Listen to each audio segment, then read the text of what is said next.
सत्ता से विदाई के बाद ममता बनर्जी की पार्टी पर संकट के बादल मंडराने लगे हैं। विधायक तो पहले ही टूट चुके थे, अब सांसदों के खेमे में भी हलचल है। आलम यह है कि पुराने वफादार साफ साफ कहने लगे हैं कि अब लड़ाई सिर्फ वजूद बचाने की है। विधायकों के टूटने की चर्चा पहले से थी, लेकिन अब सांसदों के भी पार्टी छोड़ने की अटकलों ने टीएमसी की नींद उड़ा दी।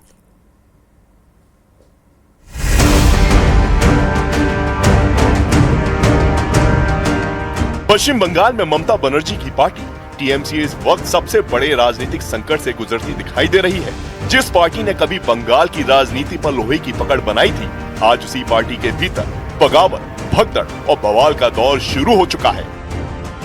विधायकों के टूटने की चर्चा पहले से ही थी, लेकिन अब सांसदों के भी पार्टी छोड़ने की अटकलों ने टीएमसी की नींद को उड़ा दिया है। न्यूज 18 इंडिया से बातचीत में टीएमसी सांसद सुखेंदु शेखर ने जो कहा, उसने बंगाल की राजनीति में भूचाल ला दिया। सुखेंदु शेखर ने साफ शब्दों में कहा कि जो विधानसभा में दिखा, कुछ वैसा ही अब संसद में भी दिख जाए तो हैरानी नहीं होगी। जबकि विधानसभा चुनाव में चुनावी नतीजा निकलने का एक महीना का अंदर 8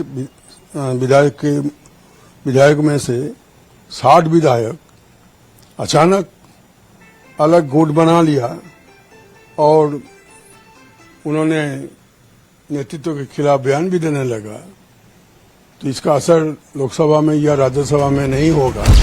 पार्टी के तौर तरीकों से नाराज सुखेंदु शेखर ने कोरी भविष्यवाणी नहीं की, बल्कि अपने मन की बात भी बता दी।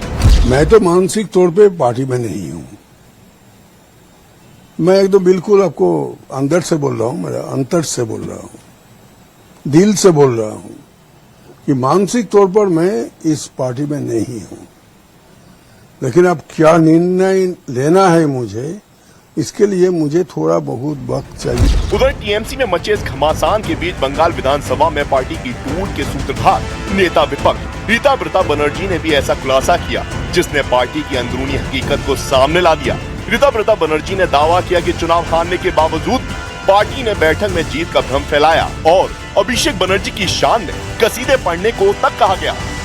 There was no resolution about this legislative party, about the distribution of the legislative party. There was a single resolution that everybody must stand up, give a standing ovation to Abhishek Banerjee for the astounding effort he has put.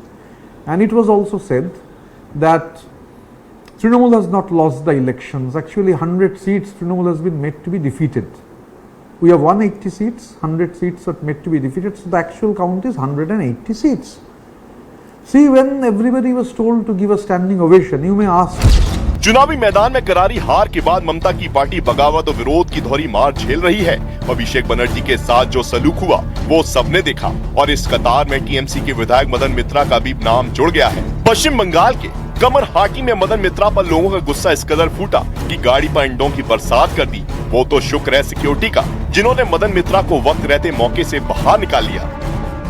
TMC पर मुसीबतों का ऐसा पहाड़ टूटा है कि जिन नेताओं की कुछ दिन पहले तक अपने इलाके में तूती बोलती थी, अब वो छुपने के लिए जगह तलाश रहे हैं। हावड़ा के उदय नारायणपुर से सामने आए वीडियो में टीएमसी कार्यकर्ता ब्रह्मानंद चक्रवर्ती पुलिस कार्रवाई से बचने के लिए कपड़ों के ढेर में छिपते दिखाई दिए, लेकिन पुलिस ने कपड़े हटाकर उन्हें ढूंढ ही निकाला और फिर हिरासत में ले लिया। बताया जा रहा है कि मामला 2021 के विधानसभा चुनाव के बाद हुई हिंसा से जुड़ा हुआ था, जिसे लेकर पहले ही शिकायत दर्ज कराई जा चुकी थी और अब जब सत्ता बदली तो एक्शन शुरू हो गया। कुछ ऐसी ही छुपन छुपाई बीते दिनों टीएमसी के नेता शाहिदुल मियां ने भी की थी। इल्जाम था कि उन्होंने सरकारी आवास योजना में घर दिलाने के नाम पर लोगों से कमीशन लिया और जब लोग पैसा वापस लेने घर पर आ धमके तो शाहिदुल मियां घर के बिस्तर के नीचे दुबक गए, लेकिन बाद में ये भी पुलिस के हत्थे झड़ गए। यानी ममता की पार्टी पर संकट विकराल है। टीएमसी हर तरफ से घिरी है। एक तरफ अपनों की बगावत है, दूसरी तरफ जो वफादार बचे हैं उन्हें विरोध झेलना पड़ रहा है और तीसरी तरफ वो नेता जिन पर नई सरकार के बाद एक्शन की तलवार लटक रही है। बंगाल में सत्ता बदले अभी महीना ही गुजरा है, लेकिन इस एक महीने में इतना कुछ हो गया कि यकीन कर पाना ही मुश्किल है।